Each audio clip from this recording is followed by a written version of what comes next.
What's going on, guys, and welcome back to another Swords of Convallaria video. Today we're going to be talking about the tier list that I have for the global launch of the game and where I think the characters rank as someone who's been playing the Taiwanese version of the game for the last week or two.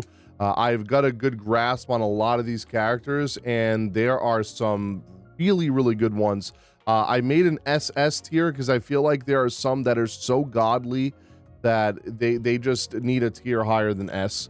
And they are going to be the ones that you're going to be re-rolling for. I will have a re-roll guide out for you probably tomorrow or the day before the game launches. To be honest, I'll probably have that out for you guys. But let's take a look at the tier list and explain why I have these characters listed where they are. First up, Gloria. She is going to be one of the most OP characters in the game with all of the buffs that she gives your characters, with the damage that she also deals in her ult with the massive AoE damage, her switching her stance from spear to sword to make her do way more damage is an absurd buff that she gives to herself that is going to make you do so much damage, especially in the PvE end game stuff and PvP. She has a lot of offensive capabilities and multiple AoE damage skills. She also has very good defense with skills reducing frontal damage and providing damage immunity. And she probably has the best functionality in the game with strong auras benefiting all your allies, giving you an attack buff, defense buff, and movement speed buffs as well. And as I said before, she's highly versatile. She can do good in PvE and PvP, fitting well into various team structures and essential for the Union of the Knights States teams. Now, if you don't know what that is, I'm going to explain that in another video. But what the Union of State of Knights is a faction in the game that certain characters are from.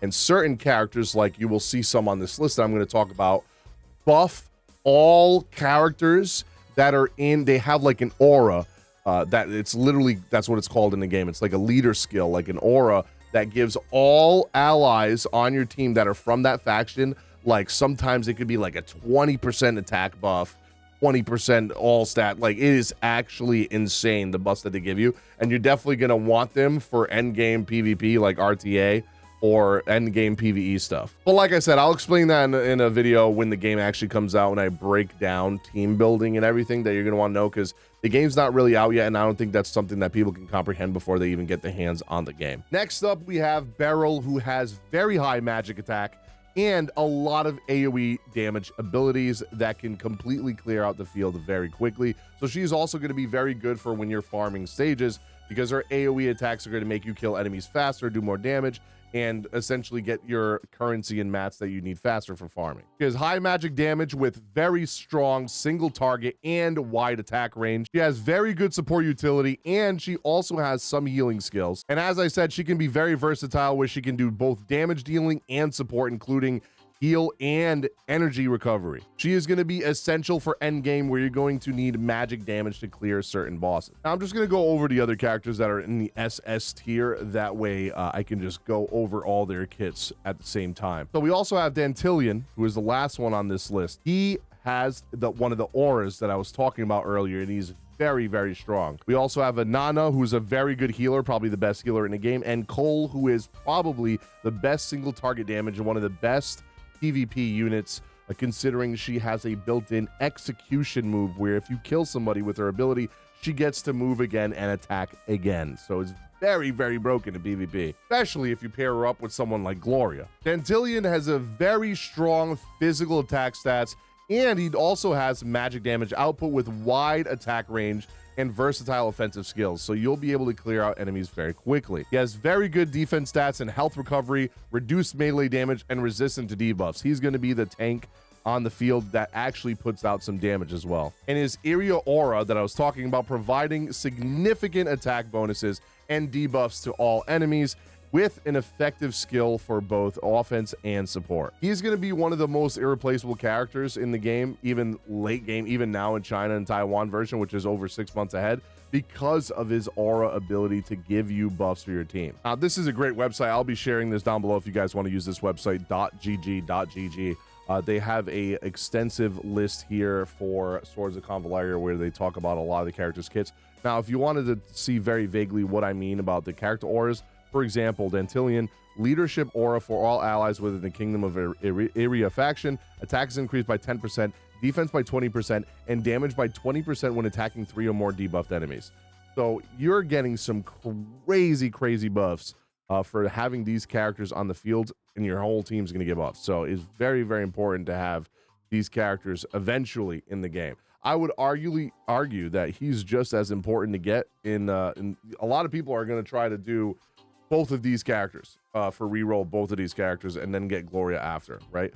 But I'm probably going to go for Gloria. I'm just going to hope to God that I get these characters. And there is going to be, I believe, a $30 legendary selector ticket where you can literally select any character you want for $30.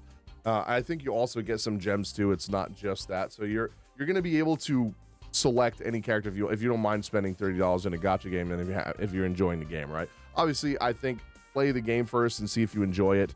And if you think you're going to enjoy it more if you spend a little bit of money on a free game and you can get a very good character out of it, then feel free to do so. And Inanna, as I explained earlier, she's a very versatile healer. She can do single target and group healing, dispel debuffs, and do passive healing buffs as well, like regen. Very good defense with high magic resistance and a skill reducing single target damage. Unique reaction mechanism that allows your characters to go again. So if you pair her up with Cole, it's going to be very broken, so Cole could probably go 3 times. She still to this day is one of the strongest healers in the game. She fits in the area and Sword of Convallaria teams, and she benefits from both of their auras and multiple auras, if I'm not mistaken. So she can get a crazy amount of buffs and fit in a lot of teams, and she's very versatile, so she's going to be very good. Then last up, we have Cole. Highest mobility in the game with multiple moves per round and high attack crit.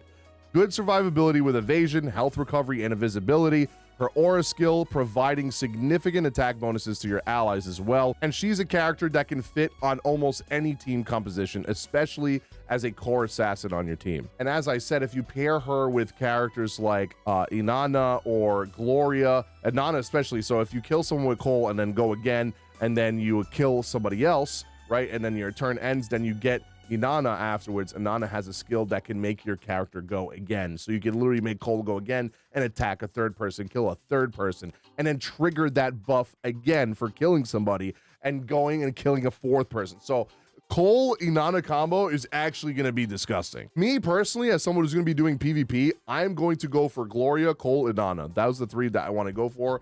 And then I'm probably going to reroll for that shit, dude. I'm going to at least try to reroll to get Gloria right off the start, and then hope to God in my beginner banner, which is like 30 summons, that I get Inanna or Cole. I pray to God.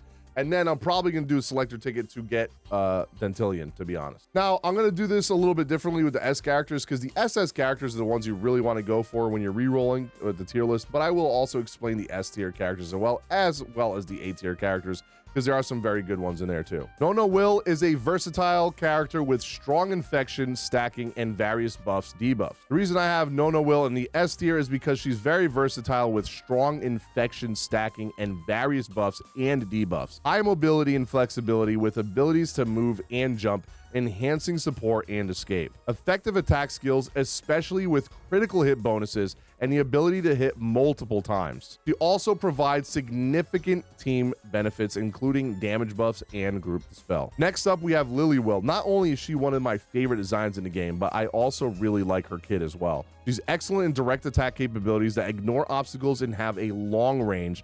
Ultimate skill has a very high versatile and significant range and height advantage on your enemies. She has very strong passive skills, enhancing attack and converting flat shots into direct shots. High critical hit and critical damage bonuses, especially when combined with Cole's aura. Speaking of aura, let's talk about Magnus, who is also another character that provides aura to your allies. He has early access to very powerful core skills, high damage output with explosive AoE attacks, strong defensive capabilities with damage reduction and aura benefits, and he's very versatile in roles in both offense and defense as a tank, fitting well with various team compositions. And as I talked to you guys earlier about the aura, he also has an aura, if you're looking on the screen here, for all teams with the Bastion camp.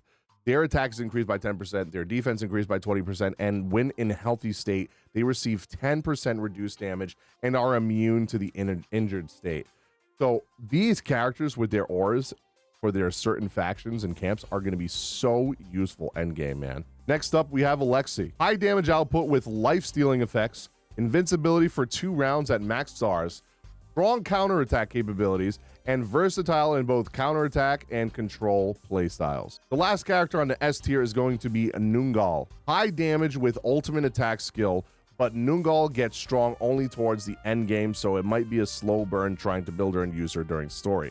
Effective when paired with specific teammates and equipment, especially Dantalion. Her equipment is pretty simple, so her requirements are not going to be that crazy for farming for gear for her, so she's going to be pretty easy to build. And her energy recovery and critical hit rate synergy with certain marks. Now, as I said, I'm getting a lot of this information from, because a lot of the stuff that I've been playing in the Taiwanese version, I've been doing the Control-Shift-L on BlueStacks to translate, but a lot of the translations aren't really that good, so I'm kind of just like winging it right now. And I'll have a better take on it when I play the global version. I get to see all the skills, all the things that they do. A lot of the characters I also don't have in the Taiwanese version, so I'm going by this guide, which a lot of people have been telling me is very, very good on this website. I'll leave this website link down below if you guys do want to see all the A tier and B tier as well as the C tier characters as well. So I'll leave this all down below if you guys want to take a look at this and just screenshot or pause the video and take a look at what the A rank characters are good for. There's going to be very much more in-depth guides once I actually get my hands on these characters and I can really showcase what they can do, as well as team compositions and comboing them with certain other characters. Now, I am going to be doing a separate reroll guide for this game, and I'll also be doing a video on if it is worth rerolling in this game. But for me, right, I am going to be going for Gloria and Cole and Inanna. Those 3. Best healer in the game, best single target DPS PvP character in the game, and also best buffer and almost best damage dealer as well in the game. So she's pretty versatile. She can do everything. Gloria, she's an amazing character, one of the best characters in the game. I am going to be doing a guide on that when the day before the game comes. I'll have a reroll guide on how to do it easily. It does take quite a bit, like 9 to 10 minutes, but if you do multiple instances on BlueStacks, it can be pretty easy. Or if you just make a bunch of big emails, or I think you can do the salt method with it, just like just adding a number at the end of your email and it just counts as an email. But I'll let you guys know all of this stuff once I test it and talk about it in the other video. But thank you guys so much for watching. I hope you guys enjoyed this. If you did, hit the like button, subscribe if you have not already, and ring that notification bell. It's a brand new channel that we made for Swords of Convallaria and a couple other gachas upcoming. And it would be nice to get some support on this channel, help it grow quickly and hit that partner status as quick as possible. If you guys have any questions, feel free to leave them down below or comment in my Discord. If you guys want to join the Discord, we are going to have a guild for this game. And if you have any questions about the game, Discord is probably the best place to ask me, because sometimes I do not check my YouTube comments as often as I should, and sometimes not at all, because there's a lot of toxic mofos out there. But if you have any questions, feel free to leave them down below. I'll get back to you as soon as I can, and if you want a fast response, then feel free to join the Discord. Thank you guys so much for watching, and I'll see you guys on the next video.